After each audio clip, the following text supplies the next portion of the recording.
What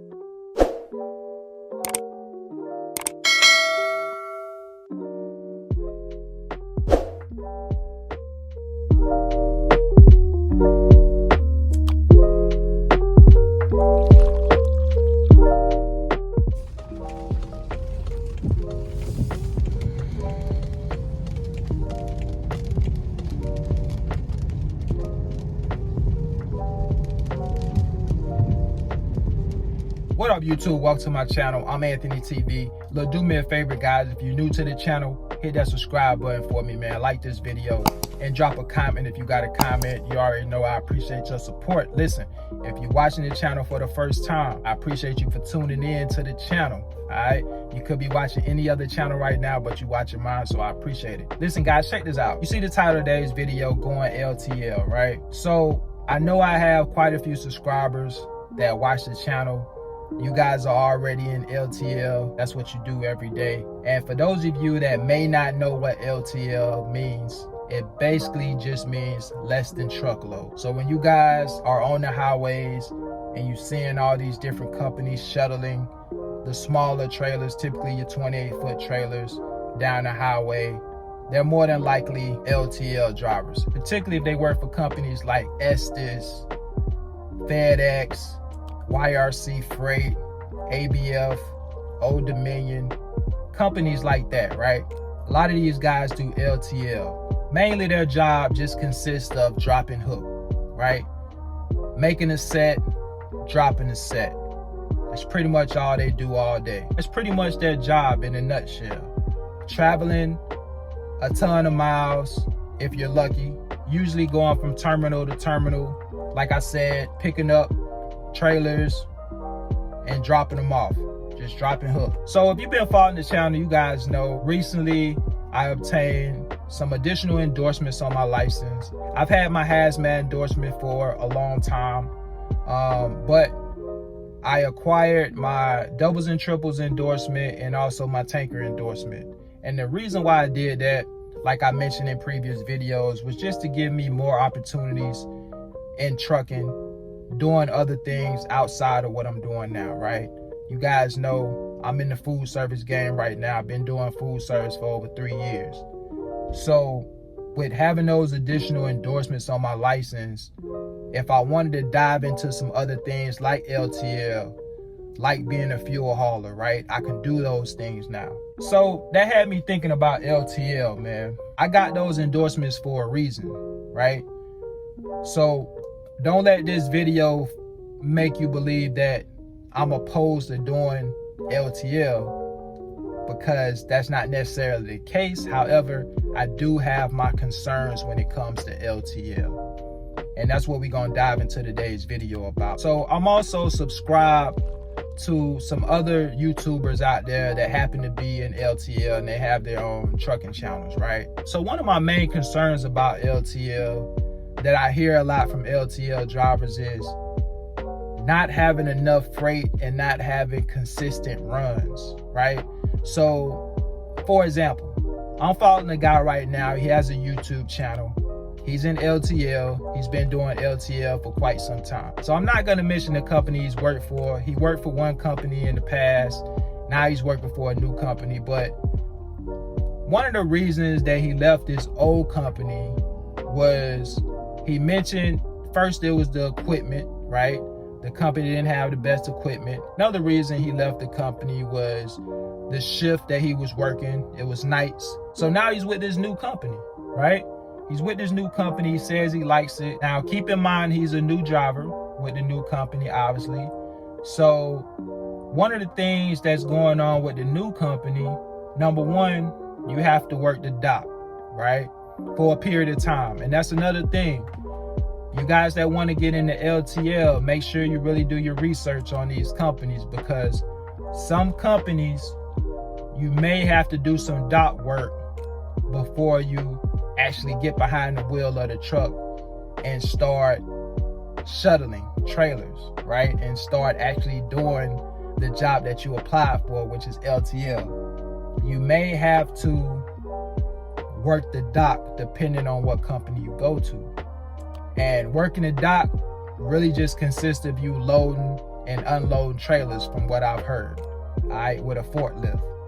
So if you guys do dock work, if you're in LTL or have done dock work before, you can give me a little bit more details and what that consists of.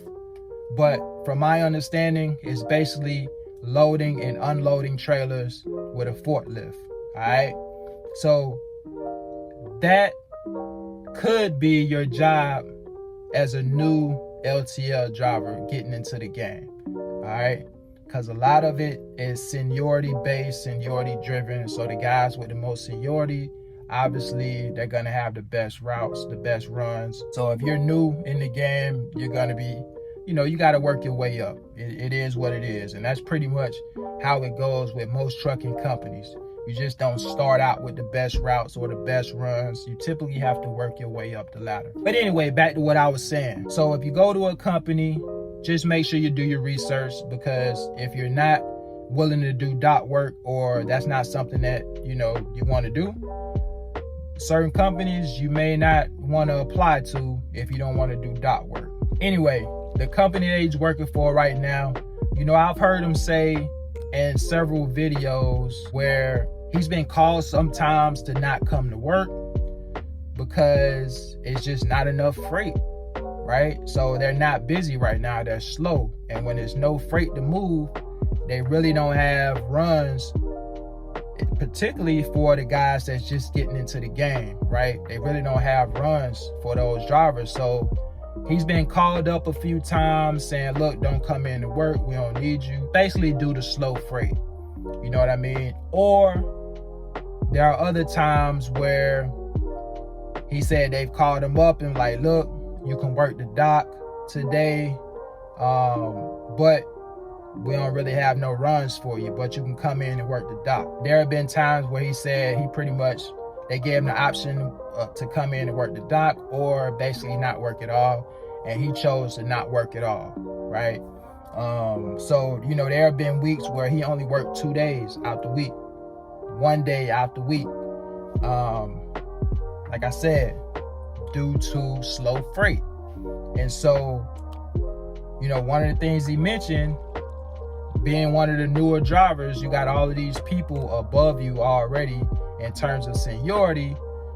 Even guys that may not be years into the game, but they still may have more seniority than him, those guys are going to get, the opportunity to get runs before him. So he's way down the list. That's one of my main concerns when it comes to LTL, man, because he isn't the first LTL driver who I've heard complain about slow freight, right? In the food service game, even we have seasons, right? There are different times of the year that may be busier than others. For example, when school starts back, typically those are busy seasons for the food service game because we deliver to schools and things of that nature. So obviously if we don't have schools to deliver to, the case count drop off, right? So the quantity and cases aren't as much as they would be if you have like a school route or something like that. So we experience some of those slow moments in food service as well. In food service, most companies have a minimum, right? We have a minimum pay, a minimum amount of money that we'll make regardless if we get any incentive pay or anything like that, right? There's a minimum amount that you won't make less than. I don't know if LTL companies offer that or not. Maybe some of you guys that's in the LTL game could educate me on that part of it, right? So you basically have to be able to manage your money. That's the number one thing. And that could be said in food service as well. But when it comes to LTL, if you've never done LTL before, you don't know, what's the busy season, what's the slow season. You don't know any of that, right? So you basically have to be able to manage your money. But the thing is, as a new driver coming into the game, these are questions that you need to ask during the interview process. Something like, look, I've heard that when it comes to LTL, sometimes, you know, the freight is slow. You know, what are some of the slow times of the year for LTL? What can I expect as a new driver coming in terms of the runs that I'll be getting? What all work is involved as a new driver coming in?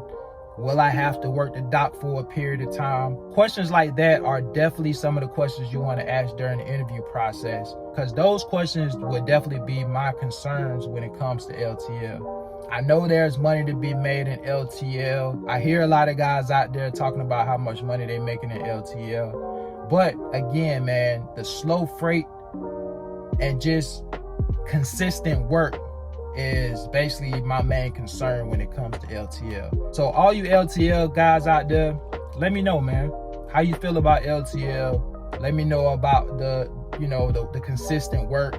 Are you guys working consistently? How is it for a new driver getting into the LTL game? Is it tough? You know what I mean? When it comes to, having that consistent work available. I'll be honest, if I'm a new guy coming in and I'm getting phone calls telling me, look, I don't have to work today, every week or whatever, every few days, I don't know how I'm gonna feel about that. So I need you guys to educate me if you're in the LTL space. How is it doing LTL? All right. But look, guys, that's all I got for you today. Remember, man, if you're new to the channel, hit that subscribe button for me, like this video, and drop a comment if you got a comment. Until next time, I'll catch y'all on the next one, man. Y'all take care. Peace.